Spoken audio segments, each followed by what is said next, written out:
After the game, Jose Mourinho on his actions at the full-time whistle. I was insulted for 90 minutes. I probably shouldn't have done it, and with a cool head, I wouldn't have done it.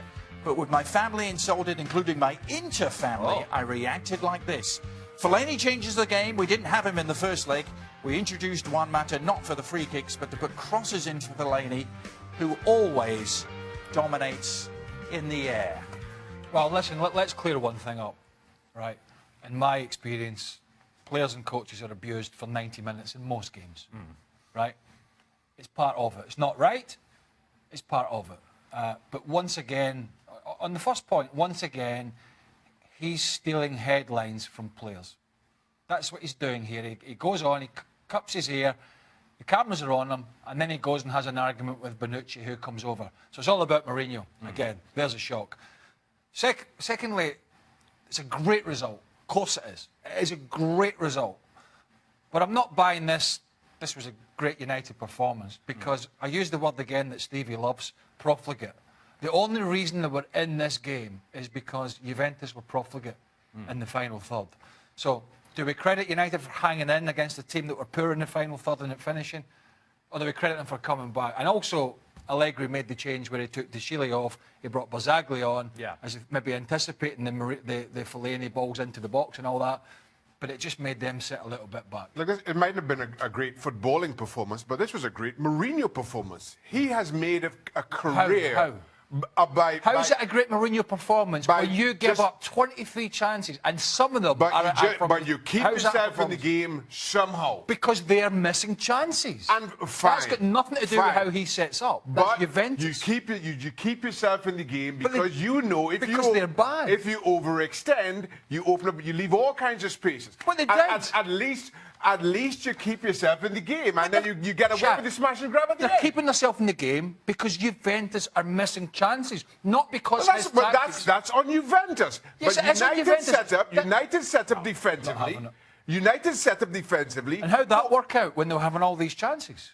United set up defensively, and gave hoping chances to keep themselves in the game, and then bring on the likes of Fellaini later on. And that's what they did. And only did because Juventus were profligate.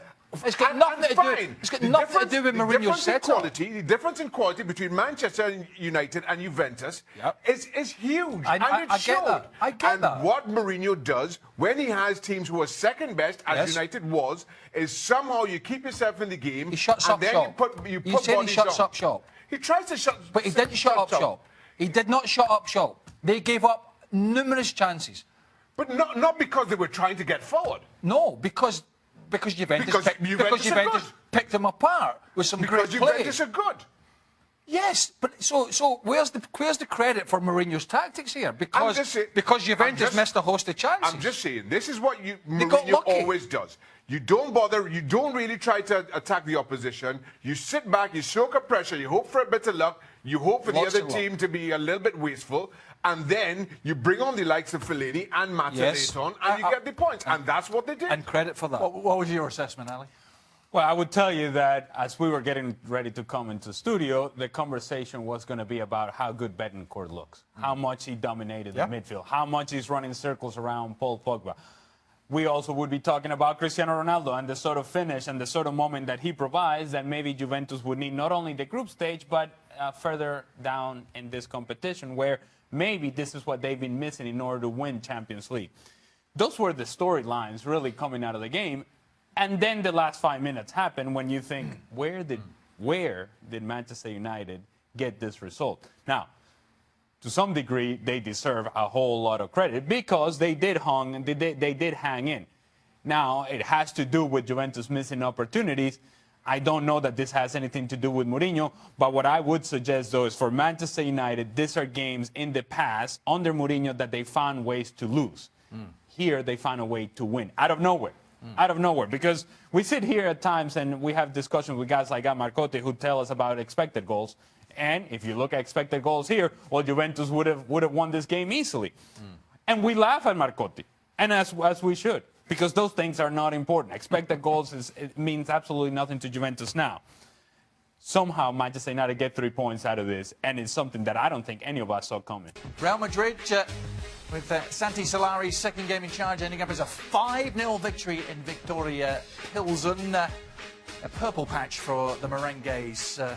In 4 goals in 90 minutes in the first half. That wasn't really the big talking point, though, Craig. What was the big talking point was the red patch caused by Sergio Ramos's little elbow and a pool of blood as a result of it. Yeah, well, he did something similar in the Liverpool game to Karius, and it kind of seemed a bit innocuous at the time, but the more you go over it, it's clearly something that he has a habit of doing. And the very fact he wasn't challenging for an aerial duel as a centre-half would do with the striker, and the fact that he's coming over to block a guy running through, and it's not a terrible situation, and just to throw it in the guy's face, and I think it's a disgrace. And quite frankly, how this guy continues to get away with it, it beggars belief. And again, it's an incident that brings the lack of video review to the fore, Shaggy, because he would have gone, wouldn't he, if they'd looked at it again? It should have been gone. You hope so? We hope so. If VAR was in place, you're not quite sure how anybody sees that and interprets it as anything but violent conduct and a red card. So much so that you think even retrospectively they may very well take action. But at the moment, the score was still 0-0. I believe that could have swung the game in a much different way.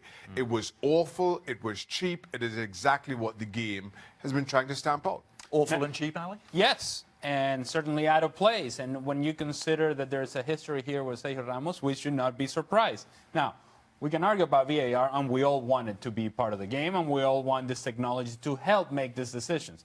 But if you're the center referee, come on, man. This is something that you can certainly see in that it's not a natural movement. He sticks out his arm, a little chicken wing action here, have some of that. Doesn't have to be a swinging elbow. He comes and pulls up that elbow right in the face of the player. It's for one reason only, and that is violent conduct. He gets away with it once again. It should not happen. Raf, what do you make of this growing rap sheet against Mr. Ramos? I mean, the reason that he does not get caught is in itself, I guess, testament to his dark arts. He does it in a way that somehow referees keep overlooking it. But in today's age, that's no longer an excuse, and I think it is really shameful on behalf of UEFA that A, they haven't really found out about it by natural means, if you will, and B, that we're still missing the VAR. Now, luckily, I think in this case, Aitike and the referee did not see what happened, so UEFA have a real opportunity now to show that they will clamp down on it retrospectively. If they miss this one as well, then I think we can all be upset, because then it's really just a case of being moral cowards, in my view, for not stumping out here. Right, on we go, extra time. As you might expect, the Manchester United-Juventus game dominating the questions today. First of all, fine way to get us started. I want the whole crew to apologise to Man United. You guys haven't given United a glimpse of hope, or a glimmer, or whatever fraction of hope. Sick to death of these apologise tweets. I know. No. I didn't expect The you answer, to. no. Didn't expect you to come out with a flying apology somehow. How would you then. apologise? Yeah. For a team that got lucky? Yeah. Have you ever given United a glimmer of a hope? To do what? Well, apparently we've never done that, according to this questioner. Oh, you thought they'd get out of the group before a ball was kicked. Right. When that draw was made, you thought United would get out of the group. And that, by definition, is a glimmer of hope. But that's, Right. that's more than a And that's what they'll do. They'll Yeah. get out of the group. Yeah. So Is it- what are we apologising for? Is it fair to say we didn't give them a glimmer of hope today in Turin? Did you? No. Okay. And especially not after 80 minutes. No. Well, you're right. It looked ugly for a while. Right. Very ugly for a Raf, while. we're looking for someone prepared to apologise. Are you man enough to step up to the plate here? I've done nothing to offend Man United fans. So, Have you no, sorry, have you, not have for you this ever one. given I United... apologise for not apologising. Did you give United a glimmer of a hope, though? Or were you guilty of that? Did I make Juventus favourites? Yes. Did I think that Juventus win by hundreds of goals? No. But I don't think United's problems have been solved by this result. I think it's fair to say. And I think going into the derby, I still, if you ask me, don't give them much of a hope to get a result Glimmer. against City. Yes. This paper's over. It's a papering over the crack. Measure that exercise, glimmer. but it's a good. Listen, it's a great result. But Yeah. let me just tell you, and I can't speak for the boys. But don't waste your time sending in tweets about apologising because it ain't happening. You're just not Ever. gonna- you're not gonna Somehow get you just spoke for us. Well, I'm saying that I ain't Apologise happening. for Ain't that. happening to me. I'm happy you spoke for me there. No, Hey, Seb apologized to Wayne Rooney. Yes. Yeah, I remember that. Yeah, I remember that. Yeah. yeah, what a muppet. Talking of ex-Manchester United players, I needed your help in deciphering this question, Shaka. So maybe you can Because explain quite clearly I'm fluent exactly, in gibberish. exactly what he was getting. After Ronaldo's celebration, will United fans stop considering him as one of their own? I think was what was No. saying. Just read what he said, and then we'll try to infer As he was what on loan to trying a certain say. club. So what actually is being asked here? I think what Franz Moadi, I'll assume that's his name, is saying is Ronaldo has always been a Manchester United player. Right. He just went on loan to Real Madrid Okay. for a little bit. Do you think United fans genuinely thought that? Nine years into his That's a very long loan. and if there was any hope that he was ever going to come back to Manchester United, when he went and showed his abs, I think that it's not the usual, hey, this is my former team sort of feeling type celebration. He showed the Craig special, the abs. And he's quite right. And sorry, I missed that bit after the goal, but he did celebrate, yes. Yeah. Oh, yeah. Quite rightly so. Yeah. I mean, I can't be diddled with all this. Right. Not So you didn't see celebrating. Ronaldo show his abs? You didn't? Oh, I saw him show the abs. I didn't Yeah. see anything else. But, you know, the guy was a phenomenon at Man United, and then he went away and got even better, which was incredible. So, How long Right. until you get the abs to that point? Is it happening? well, 9 years? Is that the theme of... I can't tell you, I've been bashing away at these abs now for a long time. Many a year, and I've never been able to pull it off. Raf, I'm going to go out on a limb and suggest that you didn't have any issue with Ronaldo's celebrating a goal in Turin. No, why would I have any issues with him? Well, United fans are saying, well, it's against his old team, and sometimes players don't celebrate scoring. No, Should we not? But it's 9 years for Shall we goodness sake. we need to put a poll on ESPN FC about what fans moan the most? We do, of the big clubs. We need to get all the big clubs and get some, because we'll have a Twitter Who you poll vote for? at ESPN Who FC. would you vote for? Do you know I don't know. Arsenal fans had their time. Can I say something? Yeah, Can I say yeah. something? Sure, right? Yes, go on. Yeah. I have an issue with players not celebrating. Right. It really winds me up, especially those who've been to 6 or 7 different clubs. The fans don't really remember that they were there for half a year, and they don't celebrate. That really annoys me. Yeah. You're being paid by Juventus. Go and celebrate if you score for them. I agree. I agree fully with Ralph. Paul Pogba didn't celebrate tonight. That's silly. He scored? Probably wasn't his goal. I've That's seen probably why he players. didn't I've seen celebrate. players who have been who have spent 3 months, 6 months at a club, Right. and go back and score and don't celebrate. I mean, it's just ridiculous. What about James Rodriguez against Real in the Champions League last year? That was stupid. That got me angry. Yes. Carry on. Okay. Thank you, Shaq. Anytime. On the subject of anger, and we can't get away from the Man United game tonight, as previous pros, how would you have reacted if you saw your manager behaving how Mourinho does? And I think probably what he did at the end of the game, cupping the air. Any problem at all? First of all, I wouldn't have seen him because I would have been acknowledging my teammates for the result that we got together on the field. Ali would have been diving looking for a penalty. Also, a After very the valid point. Yes, after the kick. After it was over. Yes. I don't think I would have seen my manager do it, but if he did it, I would not have cared one bit, one way or the other. Correct. I mean, I don't like it from our perspective, sat here, or from my perspective. But if I was playing in that team, I wouldn't be particularly bothered about it. I think there have been bigger issues in the management side than him doing that. The one issue I do have was with Bonucci coming over, because that's just clear. I mean, Mourinho's just That made it an issue, I think. Mourinho's just been silly, and Bonucci, you know, he's probably annoyed that they've lost. Well, he will be annoyed they've just lost the 2 late goals.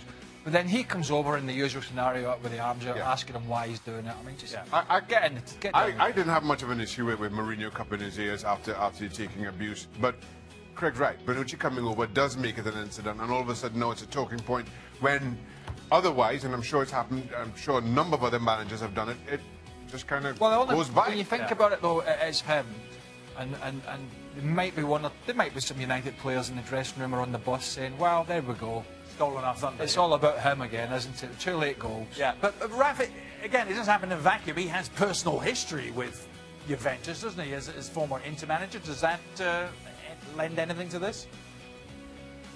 Well, that is the background. He showed the Juventus fans the three fingers for the treble that he won with Juventus when they booed him at Old Trafford. So this is really just a continuation of that, if you will. I think you can probably forgive him for that. What I find a bit more annoying is that afterwards, after winning and after he's getting this result, he straight went into the political dimension of things again, saying how wonderful the police escort was that the team bus got in Juventus, and how it would be so much nicer if Man United got similar kind of attention in Manchester. I mean, not just for 1 second, you know, he could just relax and be happy. He just immediately had to kind of put it on and blame someone, and it's a bit exhausting. But I think for the gesture itself, we can let him off. Yeah.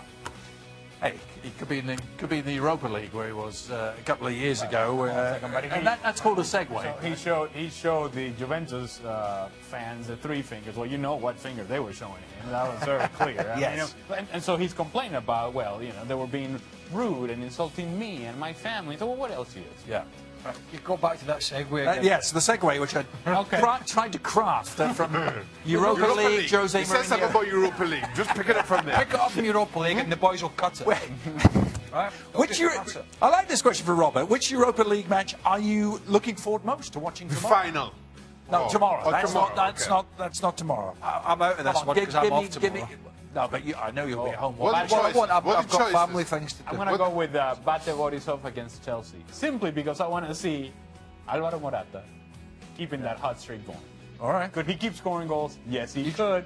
You just like saying Bate Borisov, don't you? I know. Well, no, but if you want me to say it again, I'll say it again. Bate Borisov. Yeah. You're Very in. nicely done, Shaka. What are the choices? You can have. Let me read them off. You can I have don't know what games are on. Vorskla against Qarabag. There's one for you. Yeah. I'll stop there. Olympiacos against No, that Volskar Qarabag one. Oh, yeah, Volskar Qarabag. that's a grudge match, isn't it? Where are those things from, Shaq? Europe. Thus the Europa League. Ooh, you're clever. Right, us Man United haters will get off now. Right, Shall we? indeed. That's all of us. Yes. We're all Apparently. We're all Apparently. off as what I mean. no- Not that we're all United haters. But no apologies. We won't apologise for coming back tomorrow either. ESPN FC. I'm not coming back tomorrow. You're actually, I'm coming back. nor I'm am I. coming back I know it's tomorrow. great. Shaka, you're Well, alone. Volskar Qarabag. We'll see you then. Now then, in Group E, it is Bayern and Ajax who lead the way. That after Ajax came back and got a 1-1 draw against Benfica. But Bayern very comfortable in their home win against AEK Athens. Let's bring in Raf Honigstein. A couple of goals from Robert Lewandowski midway through each half. Raf, is this the result that gets Bayern back on track with, of course, the big game against Dortmund looming at the weekend? Well, it's the result that gives them a bit of a breathing space, and 3 days that won't be dominated by Bayern crisis talk the way it was after the Freiburg 1-1 draw. Was it the performance, though, that really gives them confidence that they can go toe-to-toe with this Dortmund team? Not really. Both Niko Kovac and Uli Hoeneß, the president, saying we are the underdogs going into this game, which is not something you hear very often from Bayern going into a potentially decisive match against the league leaders at this point. Der Klassiker is coming up this weekend, and never before than now has it been more interesting, especially how the league has been going for Bayern Munich. It's rare that we see them struggling, especially in the Bundesliga, but that is the case now. Ale Moreno here with me. Before we look ahead to that game, Ale, what's just not been clicking with Bayern? Is it that some of the players that we've come to know and love and see them dominating are just a bit aged now, or does it go to the manager, Niko Kovac? As you know, Alexis, relationships are difficult. Oh, don't I know? Don't we all know? And certainly being able to create a communication path between the players and Niko Kovac was always going to be difficult, because here he comes, and yet there's established locker room in place. And so... But you think that would make it easy? Well, no, because established locker room in place that is weary that the new guy is coming in with his ideas, his mindset. He wants to put his imprint on the field and on the team and in the locker room. So you're like, wait a minute, does that mean that I'm out? Does that mean that that puts me in a different situation? Does that mean I'm not the guy again? Now, for Bayern Munich, what you have is that naturally some of these players are getting older. And yet, instead of transitioning from those players, Bayern Munich gave extension to some of these players, putting them in a position of power. So, new manager, position of power. Established locker room, position of power. If neither one is willing to give, and if neither one really trusts each other, then in the end, what you see is inconsistent play. And that's what we have seen time after time from Bayern Munich underperforming early on this season. Well, let's look at this game now against Borussia Dortmund, who are at the top of the table, 4 points ahead of Bayern Munich. This result, if Bayern do win, does that mean we can finally see the resurgent Bayern and they'll just go on and win the Bundesliga? But if they do lose, should we call it from now? No, I don't think you call it. I think they build enough equity to where you can say they're going to turn it around. But we're getting to the point now to where this game sort of determines a little bit of what the health of this locker room is going to be and what that relationship with Niko Kovac is going to be as well. See, when you're winning important games, even if you don't like the guy, even if you don't respect the guy, even if you don't trust the guy, either way, whether it's the coach player or player to coach, if you win, those things you kind of put to the side. And if you win against Borussia Dortmund, it is far easier to put that to the side and say, you know what, let's just make it work. Let's just go down this path, find a happy medium, and let's go forward. You're able to do that a whole lot easier if you beat Borussia Dortmund. If you don't, then there is pressure on the board to make a decision on Niko Kovac. Because let's face it, he was an unproven manager coming into the position, so there was always going to be pressure and eyes on him. And there's also going to be pressure on the players that are going to continue to hear this rhetoric of, you're getting older, you're getting older, you're getting older. And guess what? Tomorrow they're getting older. And the day after that, they're getting older. That's not going to change. Yes, that's not going to change. And so Bayern Munich, this game, yes, could determine very well how they continue the season and how much bearable the situation is between the players and Niko Kovac. Can I quickly squeeze a prediction out of you? You sure can. Go on, give it to me. Bayern Munich, they come through. Oh. They win, yes, sir. And they take control. Even if not in points, they take control once again in Bundesliga. All right, well, Ale Moreno is picking Bayern to turn their fortunes around. Why are you surprised? In the Clasico, because things are hard, relationships are hard. I know, you know, Bayern knows. I'm okay with my relationship. They're entering their Clasico as underdogs for the first time in a long time, but Ale still thinks that they will bounce back. Ale Moreno is joining me as we dive into some more transfer rates, because I know how much you love this, Ale. Let's start off with Anthony Martial, who seems like forever he's always linked with a move away from Manchester United, this time to Inter Milan, but this one is connected to the Perisic to Manchester United transfer rumor as well. So what do you think, hit or miss, and for who? You know what's missing in this graphic? Jose Mourinho transfer rating. Because how do you make a decision if you don't know that your manager is going to be there?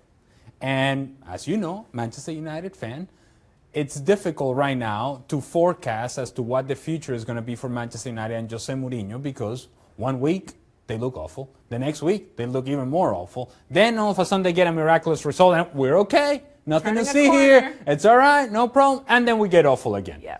And so you take one step forward, two steps back. That's a situation that I don't think Manchester United can withstand for too much longer. And if that's the case, then if Jose Mourinho is gone, how does that affect this? How does this, the new manager coming in has a new picture and an interest as to what he wants to get out of his team? Because there is uncertainty, I think, in the coaching position for Manchester United, I don't think you can make these decisions. I think you hang tight with what you have. And Anthony Martial has actually been one of their better players over the last month or so. So therefore, that's a miss.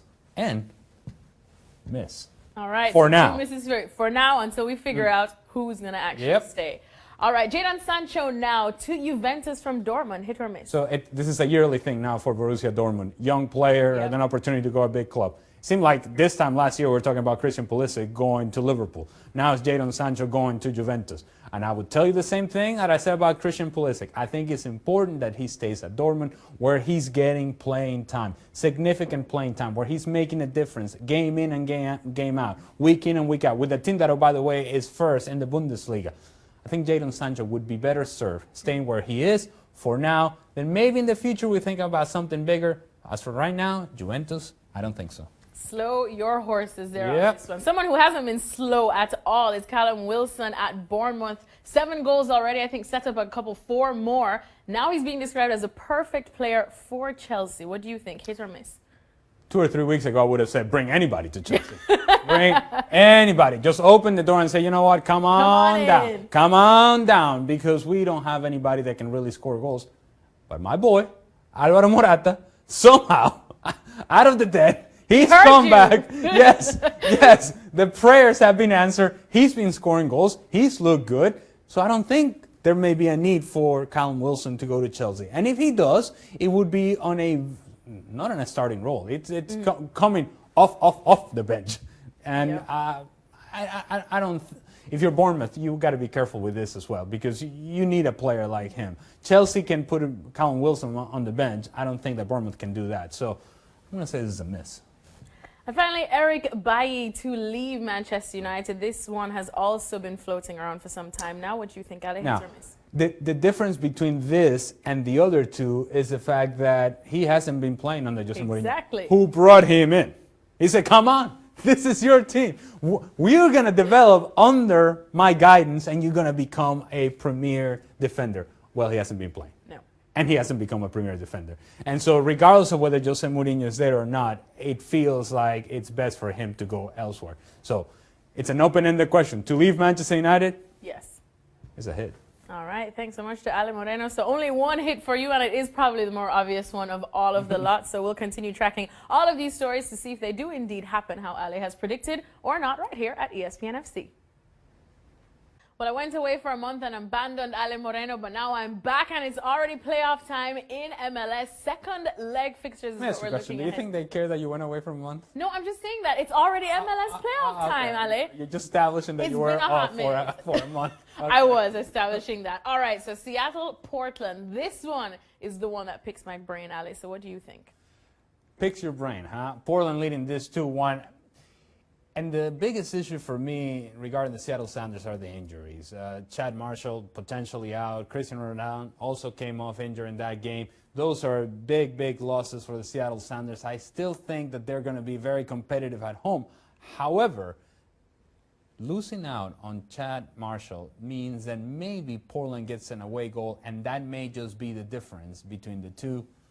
Portland Timbers and Giovanni Savarese squeeze through to the next round. Ooh, you see, I'm very tempted to choose Seattle again for being at home, but definitely those injuries are a concern. So I want to go for Portland in this one, but I think I'll just disagree with you and say that Seattle can get things done at home. Here's one where it's kind of even Steven, save for the away goal, of course. Sporting Kansas City against Real Salt Lake. Now, see, I'm calling this game, so I'm not going to make a prediction. I'm going to give you something to look for, and it's the pressure of Sporting Kansas City. They're so organized and so well committed to when there is an opportunity to press, they're going to commit to that. They're going to get numbers around the ball and force turnovers. In order to do that or try to break through that, Real Salt Lake, their movement of the ball has got to be a whole lot quicker than it was in the first leg. I don't think they do it. I think Sporting Kansas City at home is going to be a dominant team. But RSL is the sort of team that wasn't supposed to be here. Exactly. They got a second leash on life. I don't know. Are they a team of destiny? Were they led to hang around in that final game in decision day? Is this their moment to shine? I don't know. I'm not going to make a prediction. I'm calling the game. I leave it up to you. You know I love me a romantic story, Ali, and it just might be their destiny. So I might just go with Real Salt Lake in this one. Just because you set it up so beautifully, and now I can't say no. Okay. Let's move on now. Atlanta United up against NYCFC. I know that NYCFC are trailing, and is it ever going to be hard to get the better of Atlanta at home? Yeah, and Atlanta were far better than NYCFC in that game. Couple of saves by Sean Johnson kept NYCFC in the game and potentially in the series. But that away goal by Atlanta is important, and I just think Atlanta at home, 70,000 people behind this team, playing well. I don't feel that NYCFC is going to have enough. Atlanta at home, yes, sir. We talk about destiny, and if it's just finally a certain team's time That's also a story when we talk about Atlanta. So I'm definitely going to go with Atlanta. I mean, it's finally their time. It's their second year in the league, you know. I know, exactly. But it could be their time, or for the people of Atlanta, at least in football.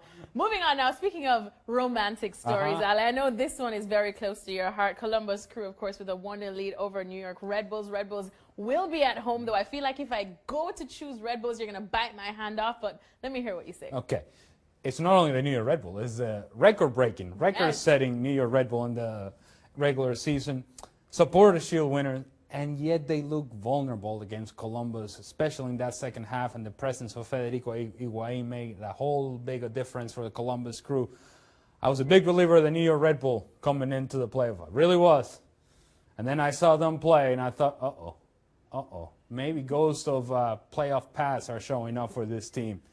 And I picked the Red Bull initially against Columbus Crew.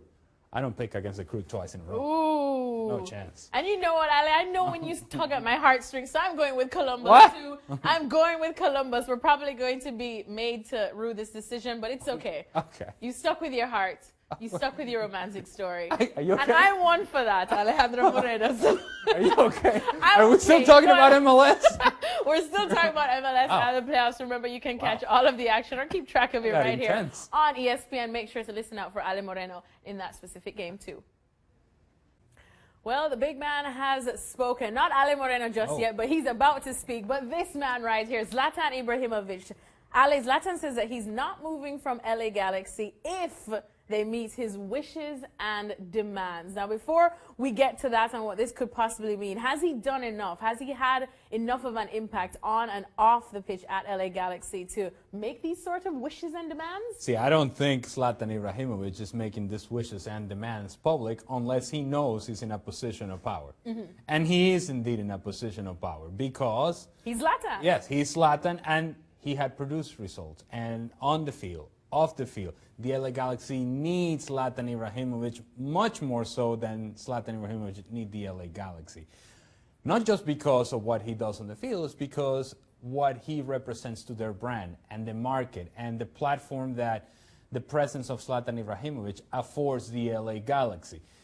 Now, the Galaxy have to be careful that they don't just sacrifice everything because of Zlatan Ibrahimovic. They have bigger issues in terms of the balance of that team, defensively, offensively. There's a whole lot of problems structurally for the LA Galaxy. So you have to be able to balance, okay, what is Zlatan worth to us and how much are we willing to sacrifice?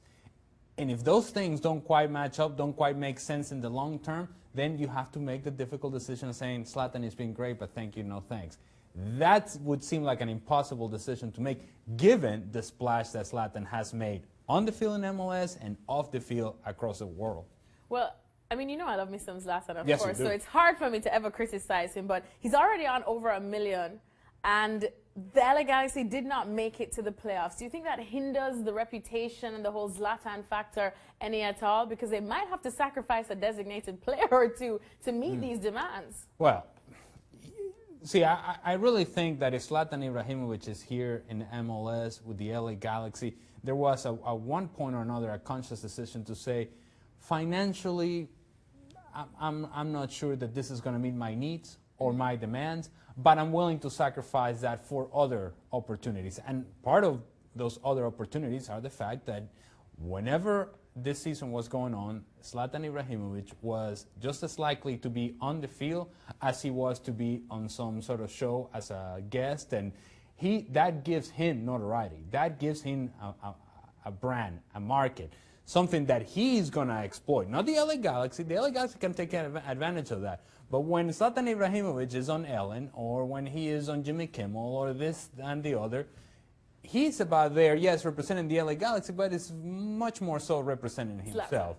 And to that end, I think the market gets even bigger for him. And when you think LA and you think stars and you think Zlatan Ibrahimovic, it seems like a marriage made in heaven. And so this is when perhaps the big picture has to come in play for Zlatan. How many more years is he going to play? I don't know. But if he's looking for a long-term play here, if he grows his market, he grows his brand, I think it's a positive thing for both the Galaxy and Zlatan. I think so too. I'm going to agree with Ale Moreno on this one. A little tit for a tat. You scratch my back, I'll scratch yours. I think that's Zlatan and LA Galaxy, and they probably should move those mountains to keep the big man there. Another big victory registered by Manchester City in the Champions League. Shakhtar Donetsk were the victims. 6-0 was how it finished. Lyon pegged back late by Hoffenheim, so not completely done and dusted yet in Group F, but City looking very much in control. Unlike Raheem Sterling. Right. Well, I was going to say again. He was in control of something, just not his left foot, because he mixed the ball up for the turf. Right.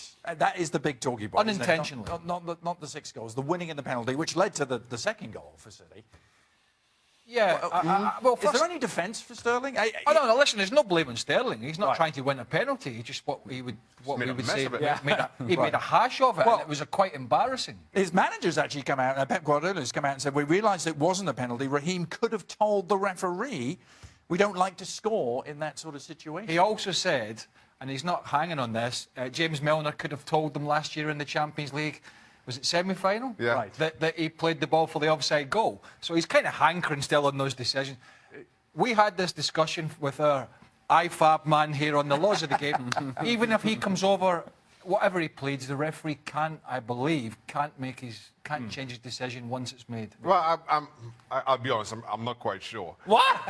But you're the expert. That's why he gets paid the big IFAB bucks. Referees change their minds now. Yeah. Oftentimes with the use of VAR, change decisions on the field. So with that in mind, you wonder if the referee doesn't have the authority to make that decision on his own, albeit without VAR. Raf, what do you make of this situation? There are some precedents, Raf. Miroslav Klose, I believe, once told a referee in Serie A that he hadn't been fouled. Yeah, absolutely. I can remember one of Claudio Pizarro as well in the Bundesliga. The referee can do whatever he wants until the game starts again. So he can give a penalty, then take it back, then give a penalty again. He can do whatever he wants. So it's not a question of IFAB.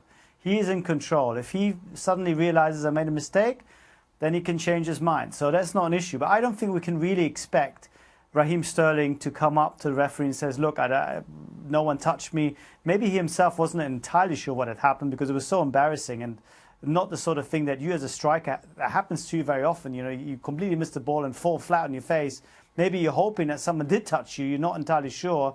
Hoping against hope. The way you raise your hand when the ball is out and you still kind of know that you put it out, you still raise your hand. It's kind of an instinctive thing. So I wouldn't blame him for that. But again, you have to say, you know, Victor Kasai, what is he doing? And he's got a fifth official, 2 meters next to Raheem Sterling, 2 meters next to him. How can he not see it? It's a crazy decision. Did you ever tell a referee that a foul wasn't warranted? No. What? What? Zero chance. Oh, come Zero chance. And look, it's not the responsibility of Raheem Sterling. I mean, certainly when he's not actually diving, it's because he's taking a donkey touch on the turf, not even the ball. And so I don't know exactly if he knew what had happened to him, because when something like that happens, the last thing you want to think about is the fact that I just kicked myself into the ground. The other thing I would say is that, okay, VAR, fantastic. We won it. We just talked about it. But man, you have enough referees there to make the call, man. Do you know what they get paid, those guys behind the goal? And what is it that they use? You told me what they use. Lollipop sticks. Yeah, the lollipop sticks. Well, they don't wave them about, not allowed to. They just alert the referee. But as Ralph said, they get the right. He's right there, and he's there to help. But listen, and I've seen quite a few English journalists off the back of this try to give me the old sporting integrity nonsense. Yeah. When has sporting integrity ever been in this game? As Ralph pointed out, you know, everybody's trying to get an edge. Now, this is nothing intentional from Sterling. It's not that he does just make a mess of it. But he's not going to go and tell the referee. This is a morally flawed game, and to try to bring that into play. Anyway, it was a great. I mean, not that aside. Yeah. That was a pasting that they've given Shakhtar. You know, that's another story. And it hasn't changed the bookmakers' opinions as to Manchester City's credentials to win the Champions League. They are firm favourites, 7-2, well ahead of Barcelona and Juventus.